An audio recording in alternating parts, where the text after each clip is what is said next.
Star talks with CM today. నేను సహస్ర. అతను ఒక సాఫ్ట్వేర్ ఉద్యోగి. పేరుకి సాఫ్ట్వేర్ ఉద్యోగి అయినా కానీ సొంత దేశం మీద ఎంతో ప్రేమ, పాలిటిక్స్ లో రావాలని చాలా ఆశ ఉండేది. అమెరికాలో తన సంపాదన, తన ఉద్యోగ లావాదేవీలంతా కూడా అమెరికాలోనే జరిగాయి. కానీ పుట్టి పెరిగిందంతా కూడా ఆంధ్రాలో. నెల్లూరు జిల్లాలో ఉదయగిరి నియోజకవర్గంలో పుట్టి పెరిగిన అతను అమెరికాలో స్థిరపడి బాగానే సంపాదించారు. మొత్తానికి తను తిరిగి ఆంధ్రాకి వచ్చి తన సొంత నియోజక ప్రజలని బాగా చూసుకోవాలని తాను చేసినటువంటి సేవా కార్యక్రమాలు అప్పట్లో బాగా మారుమోగిపోయాయి. కరోనా టైంలో ప్రతి ఒక్కరికి కూడా ఇంటింటికి వెళ్ళి వసతులు ఏర్పాటు చేయడంతో పాటు దానికి కావాల్సిన సరుకులన్నీ కూడా ఇవ్వడం జరిగింది. అంతేకాకుండా అక్కడ వైద్య శిబిరాలు ఇచ్చారు. కొంతమందికి దగ్గరుండి పెళ్లిళ్ళు కూడా జరిపించారు. పెళ్లిళ్ళకి కావాల్సిన కానుకలు కూడా ఇచ్చారు. సో ఈ విధంగా సొంత నియోజక ప్రజలకి బాగా చూసుకోవడంతో అక్కడ ప్రజలంతా కూడా చాలా సంతోషంతో ఆహా ఇది కదా మాకు కావాల్సిందని ఉబ్బి తబ్బిపోయారు. దాంతో ఖచ్చితంగా ఇలాంటి నాయకుడు మాకు కావాలని చెప్పి ఎంతో ఎదురు చూశారు. అనుకున్నట్టుగానే 2024 ఈ టైంలో ప్రభుత్వం మారుతుంది అన్న టైంలో మాకు కూడా మార్పు కావాలని అక్కడ ప్రజలు అతనికి పట్టం కట్టారు. దాంతో మొట్టమొదటిసారిగా ఎమ్మెల్యేగా గెలుపొందారు అతను. అంత బానే ఉంది. ఇక్కడ అసలైన కథ మొదలైంది. మరి ఆ డీటెయిల్స్ తెలుసుకోవాలనుకుంటే ఈ స్టోరీ చూడాల్సిందే. ఉదయగిరి ఎమ్మెల్యే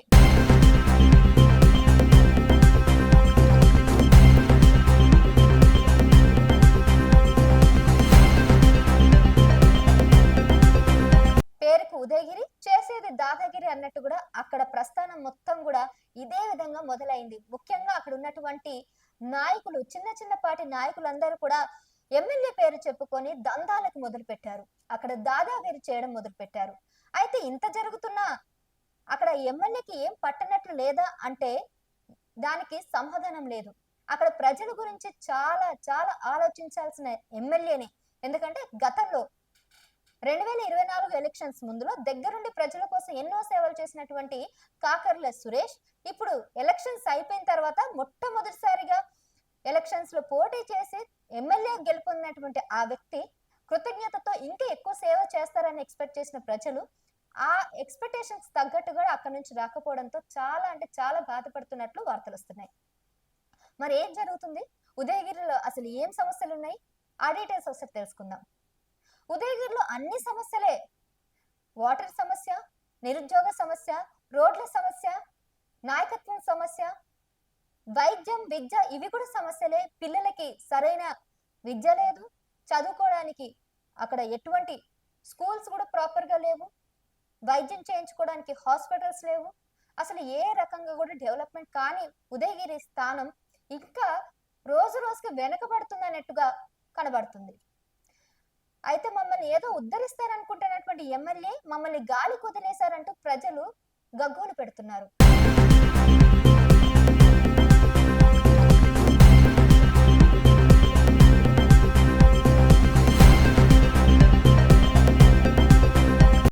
అసలు ఏం జరిగిందంటే పేరుకి ఎమ్మెల్యే కానీ అతని పేరు చెప్పుకొని చాలా మంది చిన్న చిన్న నాయకులు దంతాలు మొదలు పెడుతున్నారు అన్నట్టు అక్కడ ప్రజలు వాపోతున్నారు. పైగా ఏ మార్కెట్ జరగాలన్నా కూడా తను కనుసైగల్లో జరగాల్సిందే. అక్కడ ముఖ్యంగా అగ్రిగోల్డ్ కి సంబంధించిన చెట్లు, అలాగే నల్లమ్మల అడవులు కూడా చాలా దగ్గరగా ఉండడం వల్ల ఎర్రచందనపు కూడా అక్కడ ఉన్నటువంటి ట్రాన్స్పోర్ట్ కూడా ఇక్కడ నుంచి జరగాల్సింది. పైగా వైట్ మార్బుల్ స్టోన్స్ ముఖ్యంగా ఉదయగిరికి బాగా పేరుగాంచినటువంటి ప్రాంతం. వైట్ మార్బుల్స్ కి సంబంధించింది ఏదైనా కానీ ఉదయగిరి నుంచి ట్రాన్సాక్షన్స్ జరుగుతాయి. అంతేకాకుండా ఇసుక మాఫియా, ఇవన్నీ కూడా ఈ దందాలన్నీ కూడా చెయ్యాలన్నా ఖచ్చితంగా కింద మూటలు అందించాల్సిందే. పైగా మరి ఎమ్మెల్యే తీసుకుంటున్నారా అంటే కాదు, ఎమ్మెల్యే పేరు చెప్పి అక్కడ ఉన్నటువంటి చిన్న చిన్న అడపాదడప నాయకులంతా అతని పేరు చెప్పి దాదాగిరి చేస్తూ అందరి దగ్గర డబ్బులు వసూలు చేస్తున్నట్టు వార్తలు వస్తున్నాయి. ఎలక్షన్స్ ముందు సొంత నియోజకవర్గానికి తన సొంత డబ్బులు ఖర్చు పెట్టినటువంటి నాయకుడు ఇప్పుడు ఇంత జరుగుతున్నా గానీ ఎందుకు పట్టించుకోవట్లేదు అని ప్రజలు ప్రశ్నిస్తున్నారు. పైగా ఆ నాయకుడు గెలవాలని ఇంకొంతమంది ఎవరైతే హెల్ప్ చేశారో వాళ్ళ సొంత డబ్బులు ఖర్చు పెట్టాం కాబట్టి ఆ డబ్బులన్నీ ఇప్పుడే వసూలు చేసుకోవడానికి ఇదే అదునైన సమయం అని చెప్పి ఈ విధంగా దందాలు మొదలు పెట్టినట్టు కూడా తెలుస్తుంది. మండల పార్టీ అధ్యక్షుల దగ్గర నుంచి కార్యకర్త వరకు కూడా ఏ పని చేయాలన్నా ఖచ్చితంగా లంచం తీసుకుంటున్నారు, ఖచ్చితంగా డబ్బులు కట్టాల్సిందే, దక్షిణం ముట్టాల్సిందే అంటున్నారు. డ్రోన్లు పెట్టి అక్కడ అన్నీ కూడా సీక్రెట్ గా అక్కడ జరుగుతున్న ట్రాన్సాక్షన్స్ అన్ని కూడా వాళ్ళ కనుసైగల్లోనే జరుగుతున్నాయి. డ్రోన్లు పెట్టి చేయాల్సిన అవసరం ఏముంది అంటూ కూడా ప్రజలు ప్రశ్నిస్తున్నారు. 100 ఎకరాల భూమికి సంబంధించి ఆస్తులన్నీ కూడా అక్కడ ఉన్నటువంటి ఎమ్మెల్యే పేరు మీద అంటే కాకర్ల సురేష్ పేరు మీద మారినట్టు కూడా ఎంఆర్ఓ ఆఫీస్ నుంచి వార్తలు వస్తున్నట్టు కూడా ప్రజలు మాట్లాడుకుంటున్నారు. అంటే ఆల్మోస్ట్ 100 ఎకరాల స్థలాన్ని కబ్జా చేసి వాళ్ళ బినాముల పేర్ల మీద వీళ్ళ రాసుకున్నట్టు కూడా వార్తలు వస్తున్నాయి. అంతేకాకుండా గతంలో ఉన్నటువంటి మాజీ ఎమ్మెల్యే ఎవరైతే ఉన్నారో ఆ ఎమ్మెల్యే బొల్లూరు రామారావుకి, ఇతనికి కాకర్ల సురేష్ కి పచ్చగడ్డ వేస్తే బగ్గుమంటుంది. అలాంటి పరిస్థితి నుంచి కలిసి పనిచేసిన సందర్భం వచ్చింది. ఎందుకంటే ఇద్దరు కూడా టీడీపీ నుంచే పోటీ చేశారు, టీడీపీ కోసమే వాళ్ళు నిలబడ్డారు. టీడీపీ నుంచి కాకర్ల సురేష్ గెలిచారు. గతంలో ఉన్నటువంటి ఎమ్మెల్యే బొల్లేరు రామారావు ఇప్పుడు ఓడిపోయినా కానీ టీడీపీ కోసమే ఉన్నారు కాబట్టి కలిసి పనిచేయాల్సిన సందర్భం వచ్చినా కానీ ఒకరిని చూస్తే ఒకరు బగ్గుమంటున్నారు కాబట్టి వాళ్ళని దూరం పెడుతూ, బొల్లేరు రామారావుని దూరం పెడుతూ టీడీపీ కార్యకర్తను దూరం పెడుతూ అతను వైసీపీలో ఉన్నటువంటి కొంతమంది కార్యకర్తలతో అక్కడ ఉన్నటువంటి అనుచరులతో ఇసుక మాఫియా, మాబు మాఫియా లేదంటే ఇంకొన్ని దందాలు చేస్తున్నట్టు వార్తలు వస్తున్నట్టు అక్కడ ఉన్నటువంటి కొంతమంది అయితే సమాచారం అందించారు. మరి అది ఎంతవరకు నిజం ఏంటనేది చూడాల్సింది. ఎందుకంటే ఒకవేళ టీడీపీలో ఉన్నటువంటి వీళ్ళు వైసీపీ కార్యకర్తలతో కుమ్మక్కై ఇలా ఇసుక మాఫియా చేసినట్లయితే మరి కొత్తగా వచ్చినటువంటి ప్రభుత్వం ఏం రద్దు చేసింది? ప్రభుత్వం మేము ఎన్నుకున్నది ఇసుక మాఫియా జరగకుండా ఉండడానికే కదా, మళ్ళీ వీళ్ళు కూడా అదే పని చేస్తే మరి మేము ఎన్నుకున్నది ఎందుకు అంటూ ప్రజలు లబోదిబోమంటున్నారు. చాలా మంది అక్కడికి వెళ్ళి వాళ్ళ సమస్యల గురించి మాట్లాడినా, వాళ్ళ సమస్యల గురించి పరిష్కరించమని అడిగినా కానీ పట్టించుకోకుండా వెళ్ళిపోతున్నారంట.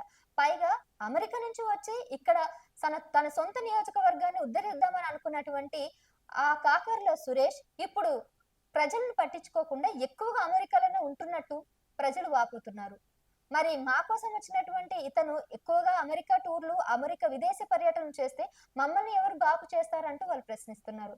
మేము అదేదో సొంత జిల్లాలో ఉన్నటువంటి లోకల్ ఎమ్మెల్యేని ఎన్నుకుని గనక మాకు ఈ పరిస్థితి వచ్చేది కాదు కదా అని వాళ్ళు ఇప్పుడు ఫీల్ అవుతున్నారంట. అంటే వైసీపీ నుంచి ఉన్నటువంటి మేకపాటి రాజగోపాల్ రెడ్డి తనకు పోటీగా ఉన్న టైంలో అతన్ని కనుక గెలిపించుకుని ఉంటే మాకు ఈ దుస్థితి వచ్చేది కాదు కదా అని వాళ్ళు ఫీల్ అవుతున్నారట. అంటే ఇప్పుడు ఎన్నుకున్నామా అని బాధపడిన పరిస్థితికి తీసుకొచ్చినటువంటి కాకర్ల సురేష్ ఇంత జరుగుతున్నా కూడా ఎందుకు మౌనం వహిస్తున్నారో తెలియట్లేదు. మాజీ ఎమ్మెల్యే శేఖర్ రెడ్డి, విజయరామరెడ్డి, బొల్లి రామారావును దూరం పెడుతూ కొత్తగా వైసీపీలో ఉన్నటువంటి కొంత కార్యకర్తలను తన అనుచరులుగా చేసుకొని పక్కన పెట్టుకుని వాళ్ళకి బాధ్యతలు అప్పచెప్పినట్టు కూడా తెలుస్తుంది. అంతేకాకుండా ఉదయగిరిలో ఎవరైతే ఒక ప్రభుత్వ అధికారి ఉన్నారో ఆ ప్రభుత్వ అధికారిని అడ్డం పెట్టుకుని చాలా దందాలు కూడా చేస్తున్నారు. ఆ ప్రభుత్వ అధికారికి ఎవరైనా అడ్డం చెప్తే వాళ్ళ పని కేల్కతం అని అంటూ అక్కడ ప్రజలు మాట్లాడుకుంటున్నారు. పైగా అక్కడ ఎలాంటి మాఫియా జరిగినా, మైనింగ్ జరిగినా, లేదంటే అగ్రిగోల్డ్ చెట్లు నరికి దాన్ని అమ్ముకున్నా, మార్బుల్ స్టోన్స్ ని కూడా అమ్ముకున్నా, ఏది జరిగినా ఖచ్చితంగా వాళ్ళకి వాటా ఇవ్వాల్సిందే అంటూ ఒక షరతు పెడుతున్నారట. మొత్తం మీద దత్తులూరు ప్రాంతాన్ని అంటే ఉదయగిరికి దగ్గర ఉన్నటువంటి దత్తులూరు ప్రాంతాన్ని ప్రభుత్వ స్థలాన్ని మొత్తం ఆక్రమించుకొని బినామీల పేరు మీద రాయించుకున్నట్లు కూడా తెలుస్తుంది. ఒకవేళ ఈ ప్రభుత్వ స్థలం మొత్తం కూడా వాళ్ళ చేతుల్లోకి వెళ్ళిపోతే అక్కడ ఉన్న ప్రజలకు మాత్రం చాలా అన్యాయం జరుగుతుంది అన్నట్టు కూడా అక్కడ ప్రజలు వాపోతున్నారు. మరి దీనికి సంబంధించి కంప్లైంట్స్ ఇచ్చినా గానీ, పోలీస్ అధికారికి వెళ్ళినా గానీ పోలీస్ అధికారి కూడా ఏమి పట్టనట్టున్నారు. పైగా పోలీస్ అధికారి అండదండలతోనే వాళ్ళ కనుసైగల్లోనే ఇదంతా కూడా జరుగుతున్నట్లు కూడా సమాచారం అందింది. అయితే ఇంత జరుగుతున్నా గానీ అక్కడ ఉన్నటువంటి టీడీపీ కూటమి లేదంటే అధిష్టానం ఇదంతా తెలిసి తెలియక కావాలని కాముగా ఉందా, లేదంటే ఎలక్షన్స్ టైంలో కాకర్ల సురేష్ చాలా డబ్బులు వెచ్చించారు, ఆ టైంలో సొంత డబ్బులు తను పెట్టుకోవడం వల్ల అందుకే ఇప్పుడు అధిష్టానం కావాలని కాముగా ఉందా అనే ప్రశ్న కూడా ఇప్పుడు ప్రజల్లో మొదలైందంట. మరి దీనికి అధిష్టానం పట్టించుకోకుండా, కాకర్ల సురేష్ పట్టించుకోకుండా మా సమస్యలను ఎవరు పరిష్కరిస్తారు అంటూ ప్రజలు అక్కడ రోజుకి రోజు బయటకు వచ్చి కంప్లైంట్ ఇవ్వడం జరుగుతుంది. దీన్ని గనుక సీరియస్ గా చేసినట్లయితే ఖచ్చితంగా వాళ్ళు మార్పు కోసం ధర్నాలు కూడా చేస్తారు అన్నట్టు ఖచ్చితంగా తిరగబడతారు అన్నట్టు కూడా వార్తలు వస్తున్నాయి. ఒకవేళ నిజంగానే ప్రజలంతా కూడా తిరుగుబాటు చేసి ఇక్కడ జరుగుతున్నటువంటి సమస్యలన్నీ కూడా అధిష్టానం వరకు తీసుకెళ్లినా, లేదంటే ఇక్కడ మాకొద్దు, మాకు పాత నాయకుడే ముద్దు అన్నట్టు కూడా ఏదైనా ధర్నా గనుక చేసినట్లయితే కాకర్ల సురేష్ పరిస్థితి ఏంటి అనేది కూడా మనం చూడాల్సిందే. ఎందుకంటే కాకర్ల సురేష్ ప్రస్తుతానికి ఆంధ్రాలో కన్నా అమెరికాలోనే ఎక్కువగా ఉంటున్నారు. అమెరికాకి పరారయ్యారన్నట్టు కూడా మాట్లాడుతున్నారు. ఏ చిన్న విషయం వచ్చినా తన దగ్గరికి వెళ్తుంటే మొహం చాటేస్తున్నాడని అంటున్నారు. మరి ఒకవేళ అతను అన్నీ నిజంగానే ప్రజలు చెప్తున్నట్టు మొహం చాటేసి ఆయన అమెరికాలో ఎక్కువ పర్యటనలు చేస్తే మరి ఉదయగిరి ప్రజలు ఎక్కడికి వెళ్ళాలి? ఏం చేయాలి? అనే ప్రశ్నకు సమాధానం లేదు కాబట్టి అధిష్టానం దీని మీద కొద్దిగా చర్యలు తీసుకోవాలని ప్రజలైతే వేడుకుంటున్నారు.